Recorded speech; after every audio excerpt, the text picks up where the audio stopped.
समीर पुओ मु आजी रातिरे तुमको शोइबाकू देबी नाही। तुमको सारा राति मो सहित काम करिबाकू पड़िबो। एहा सुनी समीर हसी कहिले ठीक अछि माँ मु सारा राति तुम सहित काम करिपारिबी किंतु तुमे कौन मो सहित काम करिपारिबो। मु समीरंको प्रश्नरे टिके आश्चर्य होई कहिली मु काहिकी करिपारिबी नाही। मु सबुबेले बहुत काम करे पुओ मु सबु किछि करिपारिबी। मु कहिबा सरिबा मात्रे मो पुओ समीर कहिला ठीक अछि देखा जाऊ तुमे किपरि काम करिपारिबो। मो पुओ समीर कहिबा मात्रे से मोते एहा कही आश्चर्य करिदेला। नमस्कार मोर प्रिय बंधुगण तुमे समस्ते किपरि अछ। प्रतिदिन परि आज मु एक नूतन भिडियो सहित आसीछि। आज मु तुमको मो पुओ सहित मो जीवनर आउ एक आश्चर्यजनक सत्य कहानी कहिबी। मु जाने तुमे पूर्वरु केबे एपरि कहानी सुनी नाहम। मु संपूर्ण विश्वासर सहित कहिपारिबी जे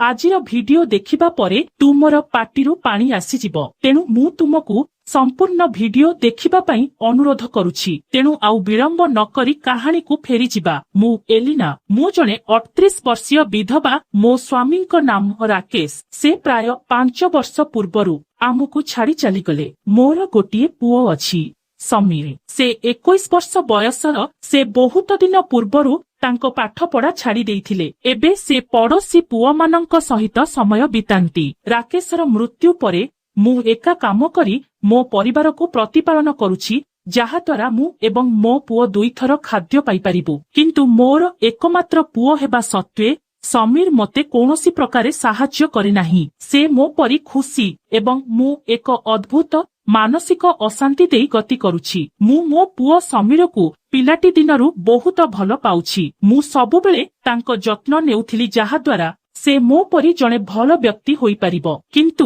मोर चिंताधारा संपूर्ण भूल थिला। मो पुओ समीर तांको भविष्यत संभावना प्रति उदासीन थिला। मु जने महिला एहा व्यतीत मु कोन वृद्ध। मु एबे भी बहुत सुंदर देखा जाउछि। एहा व्यतीत मोर निजस्व अनेक इच्छा अछि। मोर अनेक शौक अछि। मो स्वामी चाली गला परे मु मोर समस्त इच्छा एवं आग्रह छाड़ी देई मो पिला विषय चिंता करी काम करिबाकू लागिली जहा द्वारा मो पुओ समीर टिके भलो होई परिबो। मु मो पुओ को तार भविष्यत विषय चिंता करिबाकू बहुत चेष्टा कली किंतु मोर प्रयास बहुत प्रभावशाली नथिला। मो पुओ समीर केबे मते बुझिबाकू चेष्टा करि नथिला। से सबुबेले निजर व्यक्ति भाबरे रहिगला। जेतेबेले मो स्वामी मते छाड़ी चाली गले मु छाई परी एका रहिगली। संगीत मु कोन करिबी सेतेबेले मु किछि बुझी पारिली नाही। मो मनरे सबु प्रकारर चिंता आसीबा आरंभ हेला। मो जीवन जेपरी एक मुहूर्त पई बंद होई गला। मो स्वामी चाली गला परे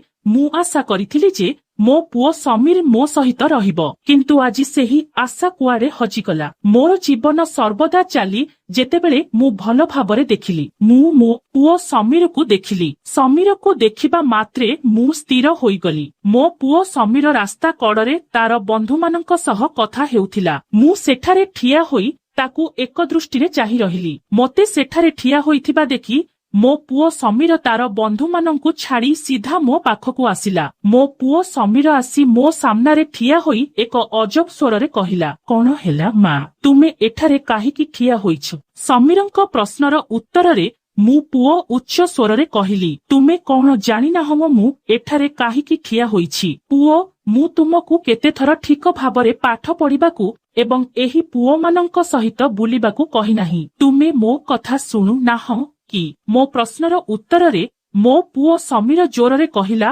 मां मु तुमको पूर्वरु कहिछि एवं मु पुणी कहुछि जे मु पढिबाकू चाहू नाही। ए विषय मोते केबे किछि कुह नाही। एबे घर को जाओ मु किछि समय परे फेरी आसीबी। समीर तांको भाषण समाप्त कले एवं मो पाख देई तांको बंधु मानंक पाखकू चली गले। समीर जिबा परे मु एक गभीर निश्वास नेइथिली। मु निजको शांत करी सीधा घर को चली गली। मु समीरंकु जाहा कहिली से सुनिले नाही। मु एहा बहुत भल भाबरे बुझी पारुछि। घर को फेरिबा परे ମୁଁ ସେହି ସକାଳେ ମୋ ଘର ପରି ସମାନ ଅବସ୍ଥାରେ ଦେଖିଲି। ସବୁ କିଛି ପୂର୍ବ ପରି ଥିଲା। ଏହାର ଅର୍ଥ ହେଉଛି ମୋ ପୁଅ ସମୀର ସାରା ଦିନ ଥରେ ମଧ୍ୟ ଘରକୁ ଆସିନଥିଲା। ତାର ଅବସ୍ଥା ଦେଖି ମୁଁ କ୍ରୋଧରେ ପୂର୍ଣ୍ଣ ହୋଇଗଲି। ମୁଁ ସେଠାରେ କିଛି ମିନିଟ୍ ପାଇଁ ଠିଆ ହୋଇ ନିଜକୁ ଚିନ୍ତା କଲି ଏବଂ ତାପରେ ମୋ ରୁମକୁ ଗଲି। ଫ୍ରେଶ ହେବା ପରେ ମୁଁ କିଛି ସମୟ ପାଇଁ ବିଶ୍ରାମ ନେବାକୁ ବସିଲି। ମୁଁ ବିଶ୍ରାମ ନେଉଛି ଏବଂ ମୋ ସ୍ୱାମୀ ରାକେଶଙ୍କ ବିଷୟରେ ଭାବୁଛି। ମୋ ସ୍ୱାମୀ ମୋତେ ଛାଡ଼ି ଚାଲିଗଲେ ଯେତେବେଳେ ମୁଁ 35 ବର୍ଷ ବୟସର ଥିଲି। ଯଦି ମୁଁ ଚାହୁଁଥିଲି ମୁଁ ମୋ ଜୀବନକୁ ଆଉ ଏକ ସୁଯୋଗ ଦେଇପାରିଥିଲି। ଯେତେବେଳେ ମୁଁ ଅଫିସରେ କାମ କରୁ ନଥିଲି ଅନେକ ଲୋକ ମୋତେ ନୂଆ କରି ଆରମ୍ଭ କରିବାକୁ ପରାମର୍ଶ ଦେଇଥିଲେ, କିନ୍ତୁ ସତ୍ୟ ହେଉଛି ମୁଁ ନୂଆ କରି ଆରମ୍ଭ କରିପାରି ନଥିଲି କାରଣ ମୁଁ ମୋ ପୁଅ ସମୀର ବିଷୟରେ ଭାବୁଥିଲି। ମୁଁ ଭାବିଥିଲି ଯେ ହୁଏତ ଗୋଟିଏ ଦିନ ମୋ ପୁଅ ସମୀର ମୋ ବିଷୟରେ ଭଲ ଭାବିବ, କିନ୍ତୁ ଆଜି ମନେ ହେଉଛି ଯେ ମୋର ଚିନ୍ତାଧାରା ଭୁଲ ପ୍ରମାଣିତ ହୋଇଛି। ଯେତେବେଳେ ମୁଁ ମୋ ପୁଅ ସମୀର ବିଷୟରେ ଭାବିଲି ମୋ ମନରେ କିଛି ଆଲୋଡ଼ନ ସୃଷ୍ଟି ହେଲା। ଆଜି ମୁଁ ପୂର୍ବ ଅପେକ୍ଷା ଅଧିକ ଅସ୍ଥିର। ଏବେ ମୋର ଭଲ ଲାଗୁନାହିଁ। ନିଜକୁ ଶାନ୍ତ କରିବା ପାଇଁ ମୁଁ ମୋ ସିଟରୁ ଉଠି ସିଧା ରୋଷେଇ ଘରକୁ ଗଲି। ମୁଁ ରୋଷେଇ ଘରକୁ ଯାଇ ରାନ୍ଧିବା ଆରମ୍ଭ କଲି। ମୁଁ ମୋ ପୁଅ ସମୀରଙ୍କ ବିଷୟରେ ଭାବି ମୋ ରୋଷେଇ ଘରେ ରୋଷେଇ କରୁଥିଲି। ଯଦି ମୋ ପୁଅ ସମୀର ମୋ କଥା ଶୁଣନ୍ତା ତେବେ ମୁଁ ଏବେ କଷ୍ଟ ପାଉନଥାନ୍ତି। ମୁଁ ବହୁତ ସମୟ ଧରି ସମୀରଙ୍କ ବିଷୟରେ ଭାବୁଥିଲି। ହଠାତ୍ ମୁଁ ଅନୁଭବ କଲି ଯେ ମୋର ପାଣି ଭାଙ୍ଗି ଯାଇଛି। ମୋର ପାଣି ଭାଙ୍ଗିବା ମାତ୍ରେ ମୁଁ ନିଜକୁ ନିୟନ୍ତ୍ରଣ କରିପାରିଲି ନାହିଁ। ମୁଁ କୌଣସି ପ୍ରକାରେ ମୋର କାମ ସାରି ସିଧା ମୋ ରୁମକୁ ଗଲି। ରୁମକୁ ଫେରି ମୁଁ କିଛି ସମୟ ପାଇଁ ବିଶ୍ରାମ ନେଲି। ରାତି ହେବା ବେଳକୁ ମୋ ପୁଅ ସମୀର ଘରକୁ ଫେରି ଆସିଲା। ସେ ଘରକୁ ଆସି ମୋ ଦ୍ୱାର ସମ୍ମୁଖରେ ଠିଆ ହୋଇ ମୋତେ ଜୋରରେ ଡାକୁଥିଲା। ସମୀରଙ୍କ ସ୍ୱର ଶୁଣି ମୁଁ ମୋ କୋଠରୀରୁ ବାହାରକୁ ଦୌଡ଼ି ଆସି ସିଧା ଦ୍ୱାର ପାଖକୁ ଗଲି। ମୁଁ ମୋ ଘର ସାମ୍ନାରେ ଠିଆ ହୋଇଥିଲି ଏବଂ ଯେତେବେଳେ ମୁଁ ଦ୍ୱାର ଖୋଲିଲି ମୁଁ ଦେଖିଲି ମୋ ପୁଅ ସମୀର ଅନ୍ୟ ପାର୍ଶ୍ୱରେ ଠିଆ ହୋଇଛି। ମୁଁ ମୋ ପୁଅ ସମୀରର ଆଖିକୁ ଚାହିଁ ଆଶ୍ଚର୍ଯ୍ୟ ହୋଇଗଲି। ମୋ ପୁଅ ସମୀରର ଆଖି ସମ୍ପୂର୍ଣ୍ଣ ଲାଲ ହୋଇଗଲା। ମୁଁ ତା ଆଖିକୁ ଦେଖି ଆଶ୍ଚର୍ଯ୍ୟ ହୋଇଗଲି। ମୁଁ ସମୀରକୁ ଚିନ୍ତାରେ ପଚାରିଲି, ପୁଅ ତୁମର ଆଖି ଏତେ ଲାଲ କାହିଁକି? ତୁମକୁ କଣ ହୋଇଛି? ତୁମେ ଠିକ ଅଛ କି? ମୋ ପ୍ରଶ୍ନର ଉତ୍ତରରେ ମୋ ପୁଅ ସମୀର କିଛି କହିଲା ନାହିଁ। ସମୀର ମୋତେ ଅଜବ ଭାବରେ ଚାହିଁଲା ଏବଂ ଭାରି ସ୍ୱରରେ କହିଲା, ମୁଁ ଭଲ ଅଛି ଏବଂ ତୁମକୁ ମୋ ବିଷୟରେ ଏତେ ଚିନ୍ତା କରିବାର ଆବଶ୍ୟକତା ନାହିଁ। ସମୀରର କଥା ଶୁଣି ମୁଁ କହିଲି, ଯଦି ମୁଁ ତୁମ ବିଷୟରେ ଚିନ୍ତା ନ କରିବି ତେବେ କିଏ କରିବ? ତୁମେ ମୋର ଏକମାତ୍ର ପୁଅ। ମୁଁ ତୁମର ମା। ଯଦି ମୁଁ ତୁମ ବିଷୟରେ ଚିନ୍ତା ନ କରେ ତେବେ କିଏ କରିବ? ମୋ କଥା ଶୁଣି ସମୀର କିଛି କହିଲା ନାହିଁ। ସମୀର ମୋ ପାଖରୁ ମୁହଁ ଫେରାଇ ତାଙ୍କ ଘର ଆଡ଼କୁ ଚାଲିବାକୁ ଲାଗିଲା। ମୋ ପୁଅ ସମୀର ତାଙ୍କ ଘର ଆଡ଼କୁ ଯାଉଥିଲା ଏବଂ ମୁଁ ତାଙ୍କୁ ଯିବାର ଦେଖୁଥିଲି। ମୁଁ ପ୍ରକୃତରେ ଜାଣିନାହିଁ କାହିଁକି ମୋ ପୁଅ ସମୀର ଏତେ ପରିବର୍ତ୍ତନ ହୋଇଗଲା। ମୋ ପୁଅ ସମୀର ପୂର୍ବରୁ ଏପରି ନଥିଲା। ମୁଁ ସେଠାରେ ଠିଆ ହୋଇ ମୋ ପୁଅ ସମୀର ବିଷୟରେ ମନେ ମନେ ଭାବୁଥିଲି। ମୁଁ ଗୋଟିଏ ମିନିଟ୍ ପାଇଁ ସେଠାରେ ଠିଆ ହୋଇଥିଲି ଏବଂ ତାପରେ ସିଧା ମୋ ପୁଅ ସମୀରର ରୁମକୁ ଗଲି। ତାଙ୍କ ରୁମରେ ପହଞ୍ଚିବା ମାତ୍ରେ ମୁଁ ତାଙ୍କୁ ତାଙ୍କ ବିଛଣାରେ ଶୋଇଥିବା ଦେଖିଲି। ତାଙ୍କୁ ସେହି ଅବସ୍ଥାରେ ପଡ଼ିଥିବା ଦେଖି ମୁଁ ନିଜକୁ ନିୟନ୍ତ୍ରଣ କରିପାରିଲି ନାହିଁ। ମୋ ଭିତରେ କିଛି ଅଜବ ଆଲୋଡ଼ନ ସୃଷ୍ଟି ହେଲା। ମୁଁ ଯାହା କହେ ସମୀର ମୋର ଏକମାତ୍ର ପୁଅ। ତାଙ୍କ ପ୍ରତି ମୋର ଏକ ବିଶେଷ ଆକର୍ଷଣ ହେବା ସ୍ୱାଭାବିକ ଥିଲା। ସମୀରଙ୍କ ରୁମ୍ ଦ୍ୱାର ସମ୍ମୁଖରେ କିଛି ସମୟ ଠିଆ ହେବା ପରେ ମୁଁ ତାଙ୍କ ରୁମକୁ ଗଲି। ମୁଁ ତାଙ୍କ ରୁମରେ ପ୍ରବେଶ କଲି, ତାଙ୍କ ପାଖକୁ ଗଲି, ତାଙ୍କ ପାଖରେ ବସିଲି ଏବଂ ଧୀରେ ଧୀରେ ତାଙ୍କ ମୁଣ୍ଡରେ ମୋର ହାତ ରଖିଲି।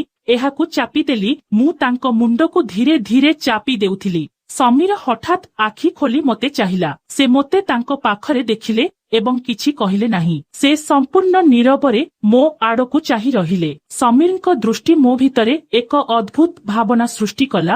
ମୋର ମନ ପରିବର୍ତ୍ତନ ଅନୁଭବ କଲା। ମୁଁ ଏକ ପରିବର୍ତ୍ତନ ଅନୁଭବ କଲି। ମୁଁ ମୋ ପୁଅ ସମୀର ଉପରୁ ମୋର ଆଖି ହଟାଇଲି।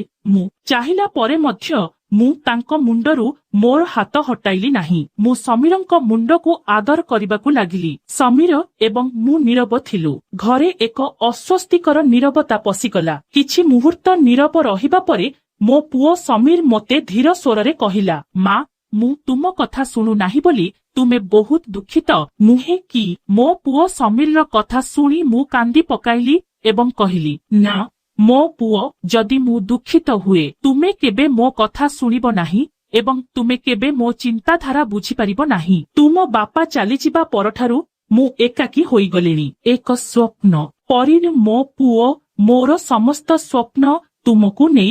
ଯଦି ତୁମେ ମୋର ସ୍ୱପ୍ନ ପୂରଣ ନ କର, ଯଦି ତୁମେ ତୁମର ଜୀବନକୁ ସୁନ୍ଦର ଭାବରେ ସଜାଡ଼ ନାହିଁ, ତେବେ କଣ ହେବ?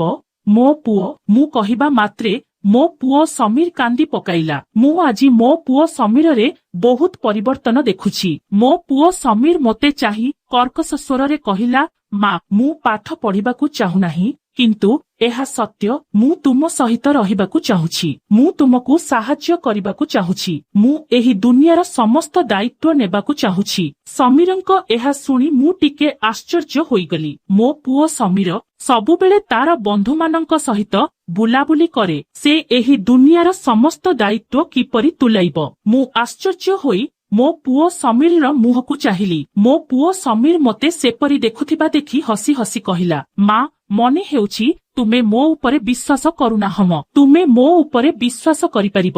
ମୁଁ ତୁମକୁ ପ୍ରତିଶ୍ରୁତି ଦେଇଥିଲି ଯେ ମୁଁ ଅନ୍ୟ କୌଣସି ବନ୍ଧୁଙ୍କ ସହିତ ସମୟ ବିତାଇବି ନାହିଁ। କିନ୍ତୁ ମୋ ପୁଅ ସମୀରର କଥା ଶୁଣି ମୁଁ ନିଜକୁ ସମ୍ଭାଳି ପାରିଲି ନାହିଁ। ମୁଁ ସବୁବେଳେ ଏହା ଚାହୁଁଥିଲି। ମୋ ପୁଅର କଥା ଶୁଣି ମୁଁ ମୋ ହୃଦୟରେ ଏକ ଦିବ୍ୟ ଶାନ୍ତି ଅନୁଭବ କଲି। ମୁଁ ମୋ ପୁଅ ସମୀରକୁ ଚାହିଁ ହସି କହିଲି, ପୁଅ, ଯଦି ଆଜି ତୁମେ ଯାହା କହିଛ ତାହା ସତ୍ୟ, ତେବେ ମୋଠାରୁ ଆଉ କେହି ଖୁସି ହେବେ ନାହିଁ। ଏବେ ତୁମେ ବିଶ୍ରାମ ନେଇପାର। ବହୁତ ଡେରି ହୋଇଗଲାଣି। ମୁଁ ଉଠି ପଡୁଛି। କହିବା ସରିବା ମାତ୍ରେ ମୋ ପୁଅ ସମୀର ମୋ ପାଖରୁ ଉଠି ପଡିଲା। ମୁଁ ମୋ ପୁଅ ସମୀର ପାଖରୁ ଉଠି ସିଧା ମୋ ରୁମକୁ ଗଲି। ରୁମକୁ ଫେରି ମୁଁ ବିଛଣାରେ ବସି ମୋ ପୁଅ ସମୀର ବିଷୟରେ ଚିନ୍ତା କରିବାକୁ ଲାଗିଲି। ମୁଁ ମୋ ପୁଅ ସମୀର ଏବଂ ତା ପାଉଁଶ ବିଷୟରେ ଭାବୁଥିଲି। ତେଣୁ ମୁଁ ମୋ ସିଟରୁ ଉଠି କିଛି ସମୟ ପାଇଁ ମୋ ରୁମରେ କାମ କଲି। ମୋର ମନ ଏବେ ସ୍ୱପ୍ନ ପରି ଅସ୍ଥିର ଥିଲା। ଏହି ଅସ୍ଥିର ମନକୁ ଶାନ୍ତ କରିବା ପାଇଁ ମୋତେ କିଛି କାମ କରିବାକୁ ପଡିଲା। ମୁଁ ମୋ ମନକୁ ଶାନ୍ତ କରିବା ପାଇଁ ମୋ ରୁମରେ କିଛି ସମୟ ପାଇଁ କାମ କଲି। ସମସ୍ତ କାମ ସାରି ମୁଁ ସତେଜ ହୋଇ ଶୋଇବାକୁ ଗଲି। ଆଜି ମୁଁ ମନର ଶାନ୍ତି ପାଇଛି ଏବଂ ସେଥିପାଇଁ ମୁଁ ଶାନ୍ତିରେ ଶୋଇପାରିବି। ମୁଁ ବିଛଣାରେ ଶୋଇବା ମାତ୍ରେ ଶୋଇପଡ଼ିଲି। ପରଦିନ ସକାଳେ ମୋ ପୁଅ ସମୀର ଉଠି ସିଧା ତାର ନୂଆ ବ୍ୟବସାୟ ଆରମ୍ଭ କରିବା ପାଇଁ କିଛି ସାମଗ୍ରୀ କିଣିବାକୁ ଗଲା। ଯିବା ପୂର୍ବରୁ ସମୀର ମୋତେ କହିଥିଲା। ତଥାପି ମୁଁ ସମୀର ବିଷୟରେ ଭାବି ନଥିଲି। ବରଂ ମୁଁ ତାକୁ ଉତ୍ସାହିତ କଲି, ଯଦି ସେ ଏବେ ନିଜ ବ୍ୟବସାୟ ଆରମ୍ଭ କରେ ତେବେ ତାର ଭବିଷ୍ୟତ ଉଜ୍ଜଳ ହେବ। ରାତି ପଡ଼ିବା ମାତ୍ରେ ବହୁତ ସମୟ ମୋ ରୁମରେ ବସିବା ପରେ ମୁଁ ମୋ ପୁଅ ସମୀରର ରୁମକୁ ଗଲି। ଯେତେବେଳେ ମୁଁ ମୋ ପୁଅ ସମୀରର ଘର ସାମ୍ନାରେ ପହଞ୍ଚିଲି, ମୁଁ ଦେଖିଲି ମୋ ପୁଅ ସମୀର ତାର ରୁମରେ ବସି କାମ କରୁଛି। ସମୀର କାମ କରୁଥିବା ଦେଖି ମୁଁ ବହୁତ ଖୁସି ହେଲି। ଆଉ ମୁଁ ମନେ ମନେ ଭାବିଲି, ଯଦି ମୁଁ ଏବେ ସମୀରକୁ ସାହାଯ୍ୟ କରେ ତେବେ ସମୀର ତାର ବ୍ୟବସାୟରେ ଅଧିକ ଧ୍ୟାନ ଦେବ। ମୁଁ ଏହା ଭାବି ମୋ ପୁଅ ସମୀର ପାଖକୁ ଯାଇ କହିଲି, ସମୀର, ମୁଁ ଆଜି ରାତିରେ ତୁମକୁ ଶୋଇବାକୁ ଦେବି ନାହିଁ। ତୁମକୁ ସାରା ରାତି ମୋ ସହିତ କାମ କରିବାକୁ ପଡିବ। ଏହା ଶୁଣି ମୋ ପୁଅ ସମୀର ହସି କହିଲା, ଠିକ ଅଛି ମାଣ, ମୁଁ ସାରା ରାତି ତୁମ ସହିତ କାମ କରିପାରିବି, କିନ୍ତୁ ତୁମେ କଣ ମୋ ସହିତ କାମ କରିପାରିବ? ମୁଁ ସମୀରଙ୍କ ପ୍ରଶ୍ନରେ ଟିକେ ଆଶ୍ଚର୍ଯ୍ୟ ହୋଇ କହିଲି, ମୁଁ କାହିଁକି କରିପାରିବି ନାହିଁ? ମୁଁ ସବୁବେଳେ ଏତେ କଠିନ ପରିଶ୍ରମ କରେ। ପୁଅ, ମୁଁ ସବୁକିଛି କରିପାରିବି। ମୁଁ କହିବା ସରିବା ମାତ୍ରେ ମୋ ପୁଅ ସମୀର କହିଲା, ଠିକ ଅଛି, ଦେଖାଯାଉ ତୁମେ କିପରି କାମ କରିପାରିବ। ମୋ ପୁଅ ସମୀର କହିବା ମାତ୍ରେ ସେ ମୋତେ ଆଶ୍ଚର୍ଯ୍ୟ କରିଦେଲେ ଏବଂ ମୋ ସାମ୍ନାରେ ତାଙ୍କ ଜିନିଷ ସହିତ କାମ କରିବାକୁ ଲାଗିଲେ। ସମୀର କାମ କରିବା ମାତ୍ରେ ମୁଁ ସ୍ଥିର ହୋଇ ବସି ପାରିଲି ନାହିଁ। ମୁଁ ମୋ ପୁଅ ସମୀରଙ୍କ ସହିତ ବସି ତାଙ୍କ କାମରେ ତାଙ୍କୁ ସାହାଯ୍ୟ କରିବାକୁ ଲାଗିଲି। ମୋ ସ୍ୱାମୀ ହୁଏତ ଆଜି ଏଠାରେ ନଥାନ୍ତେ। ଯଦି ସେ ଏଠାରେ ଥାନ୍ତେ ତେବେ ମୋତେ ଏତେ କଠିନ ପରିଶ୍ରମ କରିବାକୁ ପଡିନଥାନ୍ତା। ମୁଁ ଏବେ କୌଣସି ଦୁଃଖ ଅନୁଭବ କରିନଥାନ୍ତା। କିନ୍ତୁ ଆଜି ମୋ ପୁଅ ସମୀରକୁ ଦେଖି ମୋତେ ଲାଗୁଛି ଯେପରି ମୋର ସମସ୍ତ ଦୁଃଖ ଦୂର ହୋଇଯିବ। ତାପରେ କଣ? ମୁଁ ବସି କାମ କରିବାକୁ ଲାଗିଲି। ମୋ ପୁଅ ସମୀର ସହିତ କଥାବାର୍ତ୍ତା କରୁଥିଲି। ମୋ ପୁଅ ସମୀର ମୋ ସହିତ କାମ କରିବାକୁ ବହୁତ ଖୁସି ଥିଲା। ସମୀରକୁ ଏତେ ଖୁସି ଦେଖି ମୋତେ ବହୁତ ଆଶ୍ୱସ୍ତି ମିଳିଲା। ମୁଁ ଚାହେଁ ଯେ ମୋ ପୁଅ ସମୀର ସବୁବେଳେ ମୋ ସହିତ ଏହିପରି ରହୁ। ତେଣୁ ବନ୍ଧୁଗଣ, ଏହା ମୋ ଜୀବନର ଏକ ସତ୍ୟ କାହାଣୀ ଥିଲା ଯାହା ମୁଁ ମୋ ପୁଅ ସହିତ ବିତାଇଥିଲି। ଆଜିର କାହାଣୀ ଆପଣଙ୍କୁ କିପରି ଲାଗିଲା ଦୟାକରି ମୋତେ କମେଣ୍ଟରେ ଜଣାନ୍ତୁ। ପ୍ରିୟ ବନ୍ଧୁଗଣ, ଆଜିର ଭିଡିଓ ଏଠାରେ ଶେଷ ହେଉଛି। ଯଦି ଆପଣ ଆମର ଭିଡିଓ ପସନ୍ଦ କରିଛନ୍ତି ଦୟାକରି ଏହାକୁ ଲାଇକ୍ କରନ୍ତୁ ଏବଂ ଆମ ଚ୍ୟାନେଲକୁ ସବସ୍କ୍ରାଇବ କରନ୍ତୁ। ଆଜି ପାଇଁ ବିଦାୟ। କାଲି ଏକ ନୂତନ ଭିଡିଓ ସହିତ ଦେଖା ହେବ। ସେ ପର୍ଯ୍ୟନ୍ତ ସମସ୍ତେ ଭଲରେ ରୁହନ୍ତୁ। ଧନ୍ୟବାଦ।